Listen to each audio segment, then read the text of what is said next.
Picture Generation artists became known after the Pictures exhibition in New York in 1977.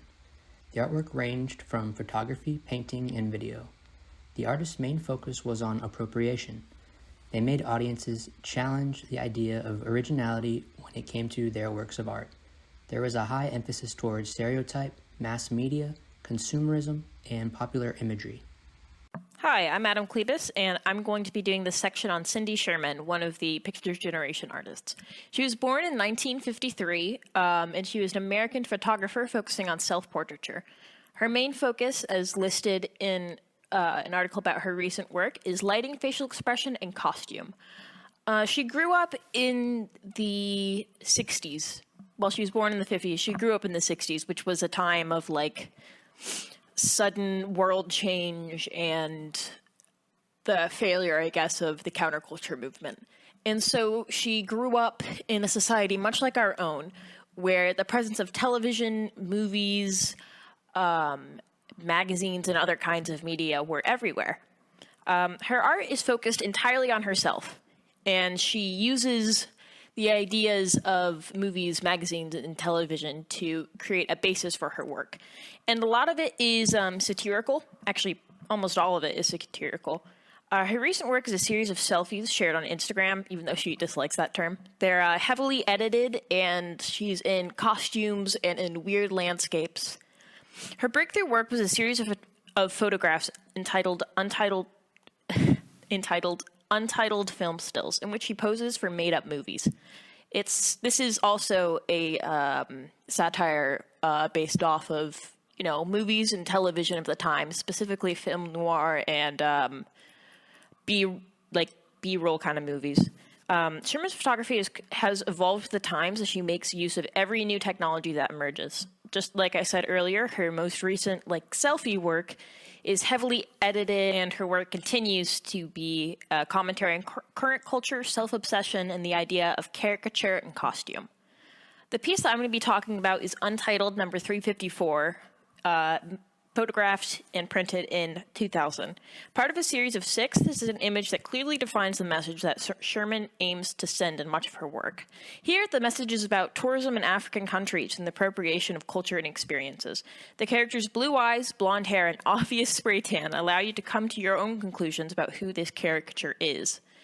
The clean white teeth, the jewelry and clothing she has on also adds to this message of appropriation. The first quote that I'm going to relate to Sherman's work is an excerpt from Postmodernism and Consumer Society by Fredric Jameson, which was the first chapter of it was one of our first readings this week.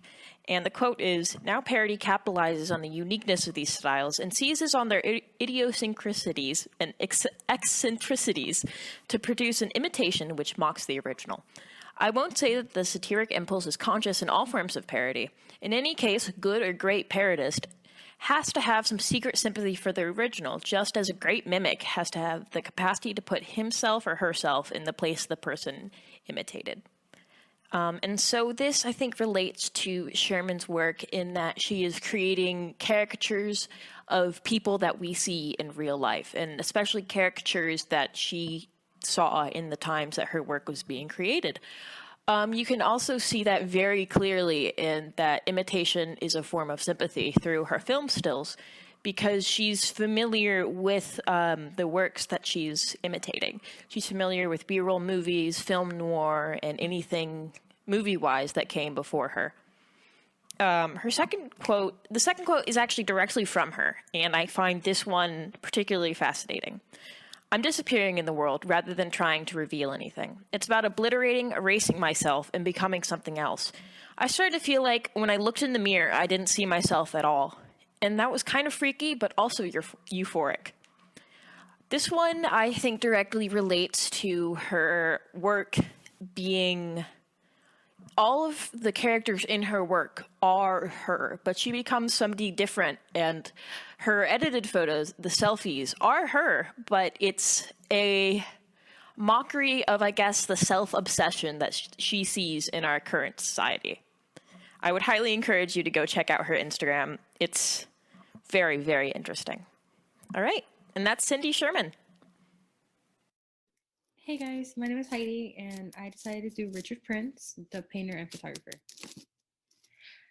So a little bit about his background. Prince is an American painter and photographer, best known as a pioneer of appropriation art. A little more background on that. When Prince first started, he did his biggest hit was the cowboy image, which originally it was a picture advertised for the cigarettes Marlboro. But then he took that image he saw in the magazine, he edited it in his own way, and remade the picture. So from there, the picture became more successful than what it was in the magazine. And that kind of created a lot of conflicts between artists who feel like the work was stolen, but people who justify um, people like Prince remaking the whole image. Therefore, it's not the same thing as the other artists originally posted, if that makes sense. But we'll get more into that later. But he was born in Panama Canal Zone. He grew up in Massachusetts and moved to New York. And I feel like you can tell a difference between his work because he did the cowboy picture around the time he was in Massachusetts. But then when he moved to New York, you see more his own work, like paintings and stuff, be more explorative. Like he tends to be more um yeah, just exploring his own mediums and adding different types of media just to see the end product of the images. So Prince spent a lot of time preparing magazine clippings for Time Lapse, spurring his interest in advertising consumer imagery. He began creating works based off pop culture, magazines, newspapers, and manipulating the images of his own work. Again, he is considered the father of appropriation art. So one series that really caught my attention was the nurse painting series. Uh, the series is 52 by 30 inches. They're acrylic on canvas with inkjet, and they were out on like around 2009. So the mystery nurse is first he would photograph the image, or either he would either photograph it or find an image in the magazine, and he would again remake it. He expanded his use of art making when he first innovated the appropriation strategy and photographing pre-existing images. He found a source of material of nurse paintings, his personal collection of vintage nurse romance novels. So Prince had already had a fascination with these nurses, and he decided to make a series of them that were kind of alarming but seductive. Um, I've read multiple articles on Prince saying that Prince was really attracted to these type of women, and he was just trying to exhibit how they made him feel, I guess. um, he featured melodramatic and hackneyed narratives of professional women cast as sexualized and fetishized objects of desire, taking on the role of good Samaritan, but also victim, villain, and seductress. Tend the whole horror theme to them. Like the women obviously look beautiful, but they have blood dripping on them. They look tired or even intimidating. I really think these are interesting pieces. Sorry, I really think these are interesting pieces just because you never see that combination of nurse and horror unless it's like a horror video game. But in this case, these are his way of being appreciative. Yeah, and then this one is called Untitled De Kooning. It's a collage, graphite, and oil crayon on paper. He made a whole exhibit with these. It's a series of process of interaction with the canonic imagery of his abstraction expressionist idol, Willem de Kooning. He had the artist Willem de Kooning's original figure, but then he just had like remade into his own. He sketched over the paintings, either making the man into a woman or just adding body parts, hair, whatever he really wanted to, actually. Um, From these intensely worked drawings evolved a series of paintings that are similar, montages of elements from the Kooning original paintings with figures cut from printed matter. He was really big on collages. He was really big in mixed media. I think he really just, Prince would get really excited and just kind of rock whatever he saw or saw fit and made the work, which makes it exciting because you see the excitement within the pieces, which is really intriguing as a viewer because you're like, okay, I wonder what your thought process is during making all of this. Both homage and discretion, the Kooning paintings exemplify Prince's vision of spiritual America, a historical consciousness fueled by a pervasive desire for rebellion and reinvention. And here is the infamous cowboy picture. Um, Again, this isn't originally Prince's picture. He took it off the ad. But when he isn't only making paintings or images seen on magazines, cowboy originally is the macho image man, like of the Marlboro Man under the blue skies. Prince took the pictures of the ads, cropped out the type, leaving out the iconic cowboy and his surroundings. In 2005, this image itself got sold for 1.2 million at auction, being the highest publicly recorded price of a photograph. That's where you can see where the guy who originally took the picture would get upset because that's his picture. So it's a very controversial argument. People defending the artist is right, but also defending the right for art to be reinvented. Prince's rephotography helped to create a new art form, photography of photography. It foreshadowed the era of digital sharing and upended understanding of a photo's authenticity, and ownership.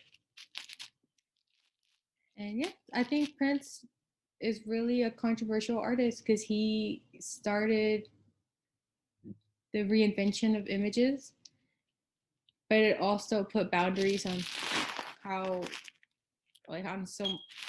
how you can change something so much and it still be yours compared to the other artists. Again, there's a difference between appropriation and appreciation, and I feel like Prince is a very good appreciator,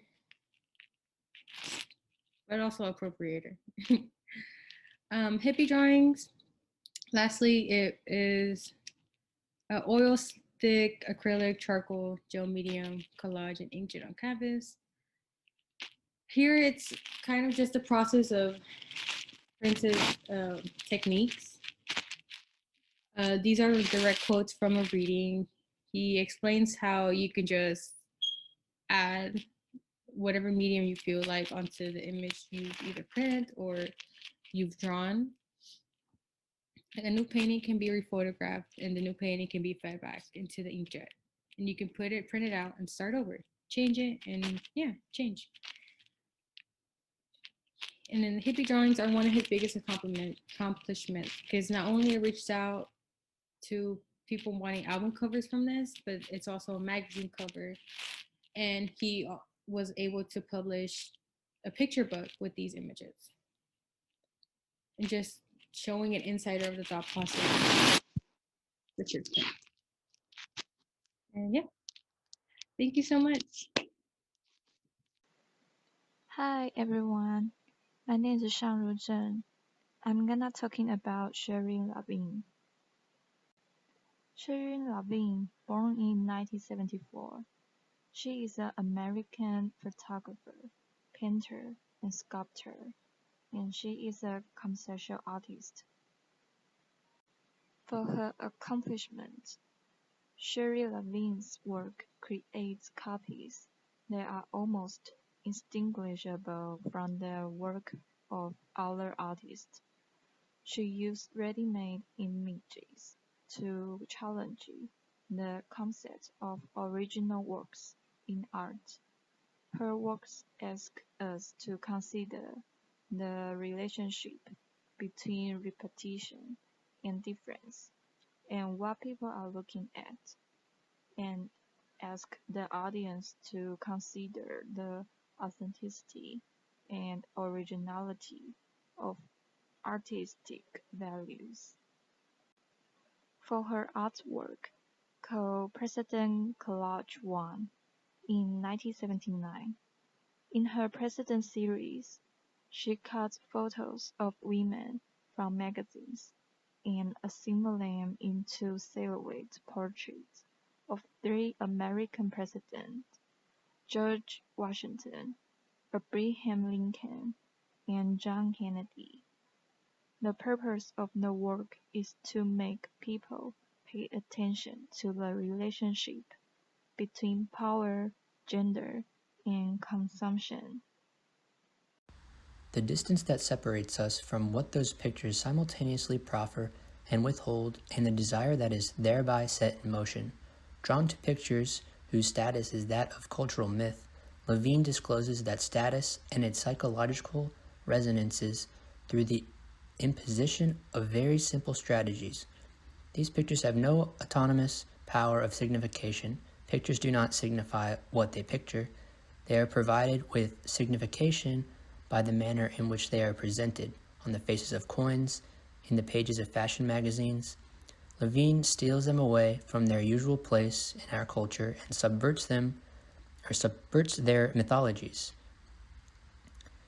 She says, "I try to make art which celebrates doubt and uncertainty, which provokes answers but doesn't give them, which withholds absolute meaning by incorporating parasite meanings, which suspends meaning while perpetually dispatching you towards interpretation, urging you beyond dogmatism, beyond doctrine, beyond ideology, beyond authority."